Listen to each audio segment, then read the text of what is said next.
Hello everybody, it's Elizabeth here and I am hopefully sharing my screen with you now so that you'll be able to see some headlines from the PMO conference earlier this year. I think it was last month I was at the conference now.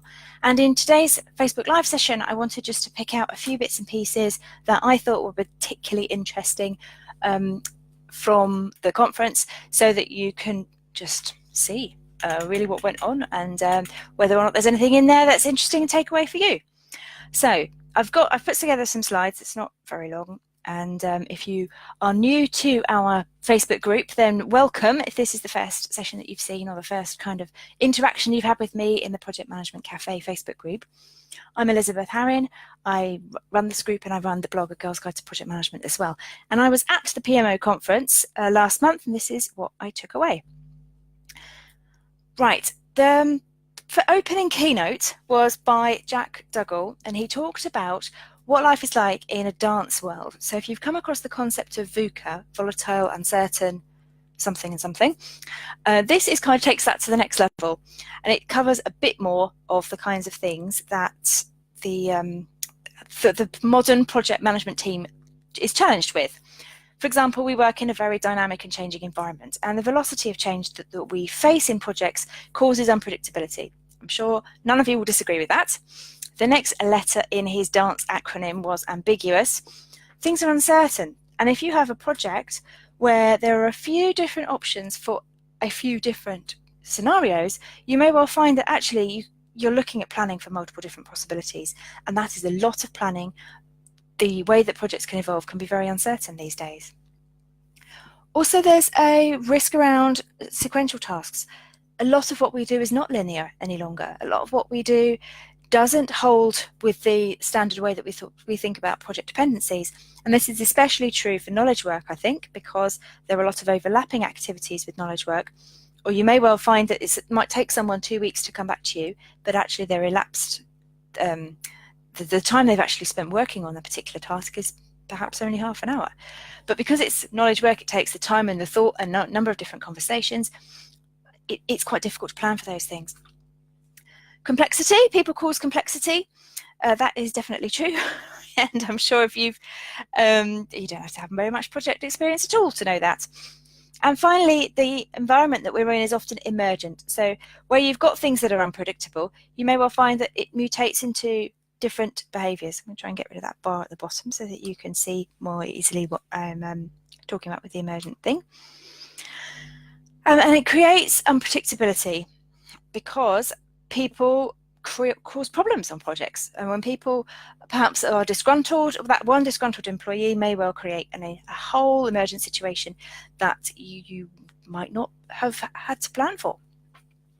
So he did a really interesting talk, and what I liked about this, and what you're not going to see because this is a PDF of the slides, but I'll try and share that GIF because it's really interesting, is that little things make a big difference. And this slide is very meaningless without the fact the screen is moving, because what was happening is that he showed all the different permutations that these statistics can give you. So while the numbers here, these ones stay the same and these ones change, this graph looks vastly different from a dinosaur round to a star, lots of different permutations.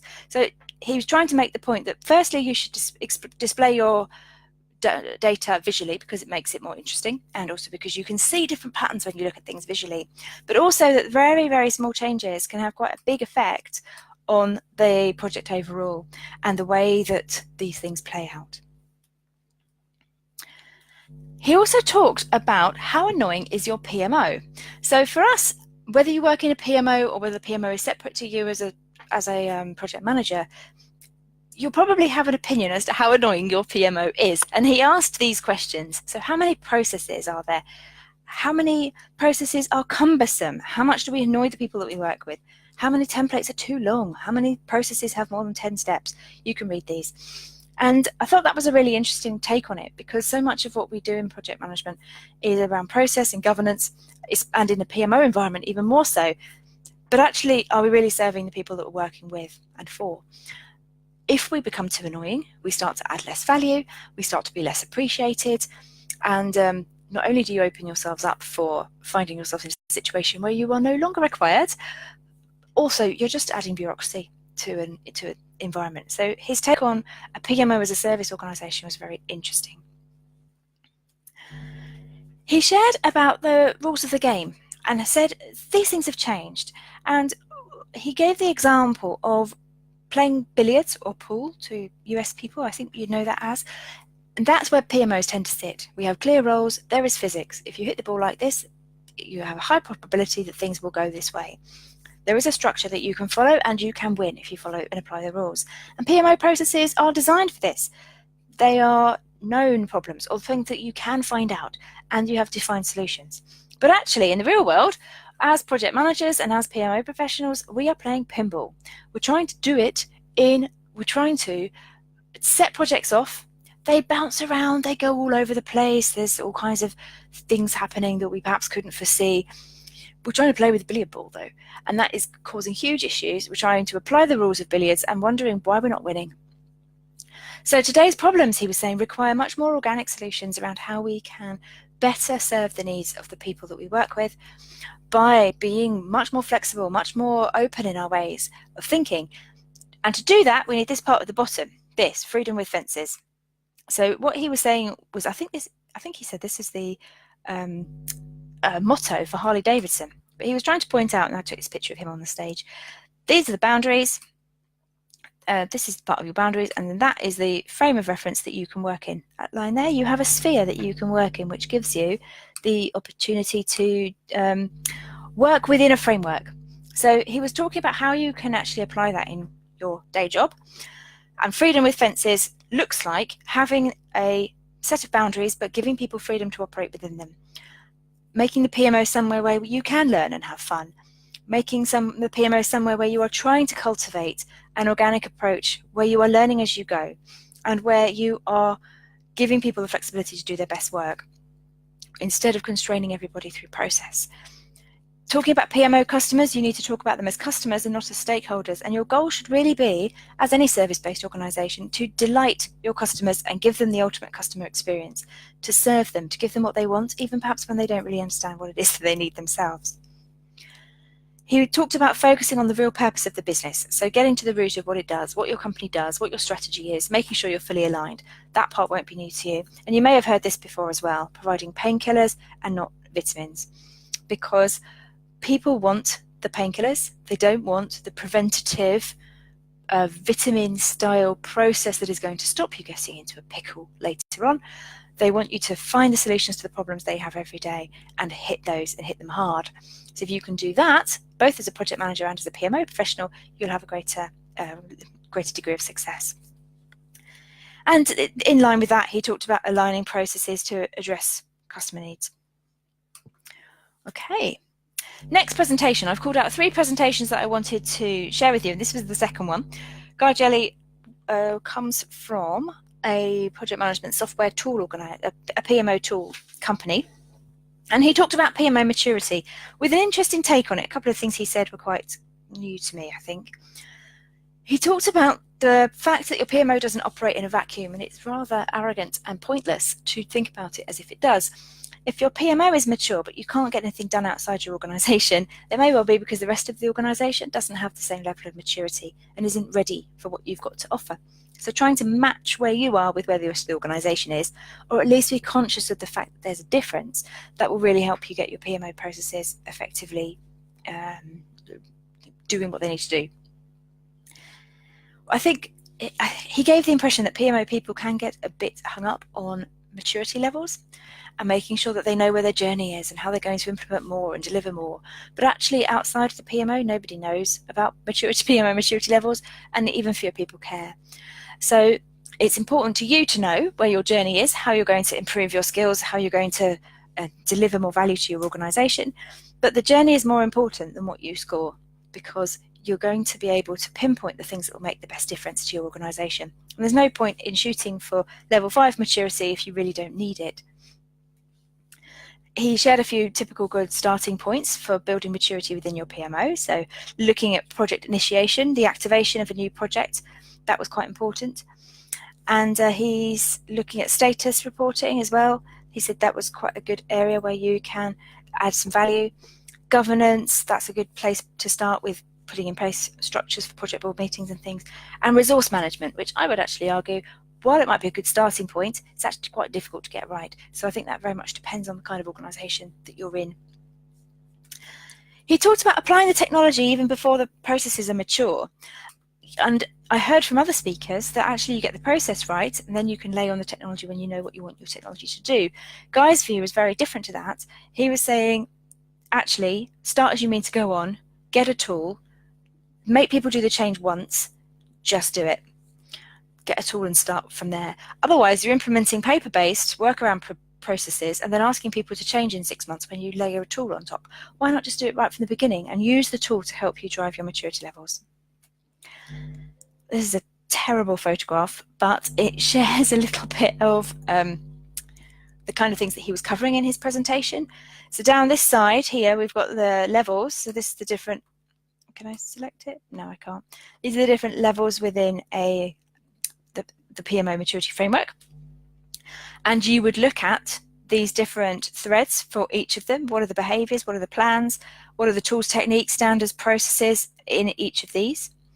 And then these are the different perspectives. So the themes that you would be looking at PMO maturity. So you take, for example, stakeholder management, and you'd look at, okay, we need to find out, do we have awareness of it? Do we have repeat processes? Is it defined? Where do we sit on these levels when we look at the tools, techniques, information and knowledge, blah, blah, blah, that we have within our organisation? So that was quite a nice three-dimensional way of looking at PMO maturity. There are lots of different maturity models actually, but they're all very similar. Then the third presentation I wanted to call out for you was Deanne Earle and Francesca Valli, and they talked about the overlaps between the PMO and change management. I think their presentation was more targeted at large-scale organisations where you have business change managers, a defined PMO, project managers doing project delivery, benefits realisation in place as well. So if none of that sounds like your organisation, then perhaps there's still something you can take away, but maybe scale it down. They made the point there's more and more overlap between change and project management, and I was internally thinking, hallelujah, because this is something I've believed for a very long time. It's nice to hear other people recognise that too. And they talked about how the PMO can use the tools that are at their disposal to better support the change management activity within a project or alongside a project. Because if we don't get change management right, we find that the solutions we put in place are not used, they're not valued, they don't do what they need to do, the business doesn't get the value that they were hoping for from them. So delivery of a product, while that might be strictly speaking the definition of what a project manager is supposed to do, in reality it's really got to be much more than that, because you need to add in all of this change management stuff too. The PMO can help with that because you can have this, the change management network. That's the people, the business acceptance group, which is a group of people who will take delivery of the product. They also talked about using impact assessments, so making sure that you know what the as-is situation is, your process mapping, so you're looking at the to-be situation as well, and how are you going to get across that gap?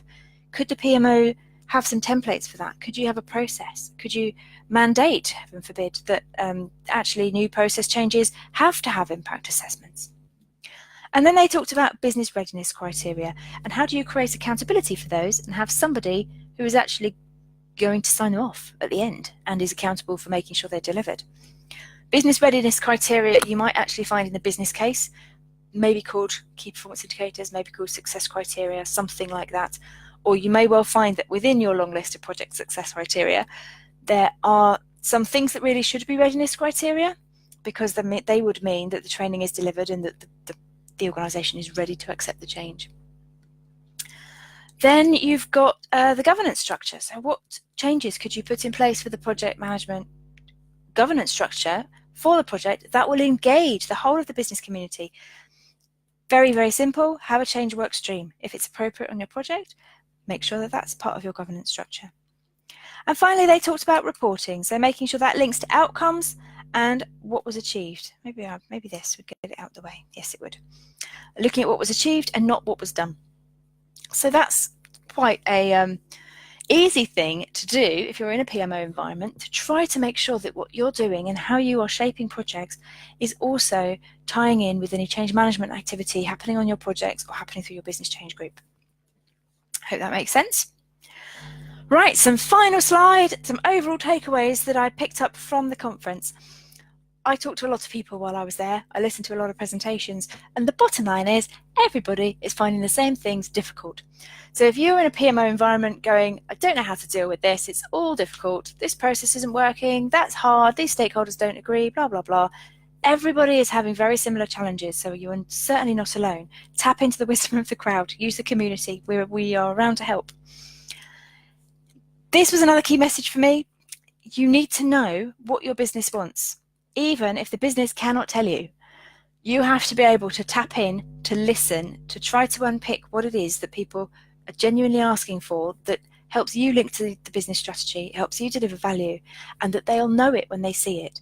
If you'll do it giving them what they want, they'll look at your report or your process or your the way that you support project managers or the coaching that you're delivering, and they'll go, that's exactly what we needed.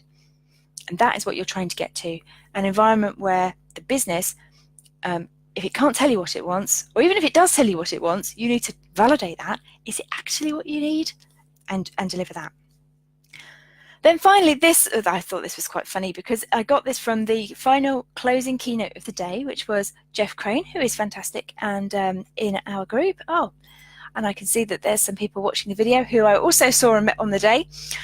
And the presentation from Jeff Crane was very inspiring. There's nothing I can particularly put up here that are key takeaways, but he shared some research that he had done, which basically concluded that the key skills for succeeding in a project management or PMO career are the same skills necessary to be successful in your romantic relationships. So you need to have that emotional understanding of self and others to be able to work within a team. You need to have social understanding, be able to integrate yourself socially within teams and apply all of that kind of social skills as you would do if you were in a romantic relationship. And you need to be optimistic. Apparently optimistic people have a better, more positive outlook on life, and that plays to success factors across their personal lives and their work lives as well. So let's try and look at things as a glass half full, and we should see that play back to us in more success at work. So those are the key takeaways. Those are 3 exciting presentations that I attended at the conference, and I hope that that's just given you a flavour of the kind of variety of things that were discussed at the PMO conference this year. Maybe you would like to come along next year and to get involved with the conversation face-to-face in a conference environment. Or maybe this has inspired you to dig out what conferences maybe will be happening close to you, because it really is worth expanding your horizons and going to these kind of events. So that brings us to the end of today's Facebook Live session. I hope that you've picked up something from that, or just felt that it was quite interesting, and I'm glad to have had the opportunity to share that with you. So it just remains for me to say thank you very much for watching. I may not be able to do a Facebook Live video next week, but if I can, I will, because we're about to head into holiday season, aren't we? So there's more holiday things happening, which is nice in its own way. So thank you very much for watching, and I will see you in my next video. Goodbye and have a great weekend.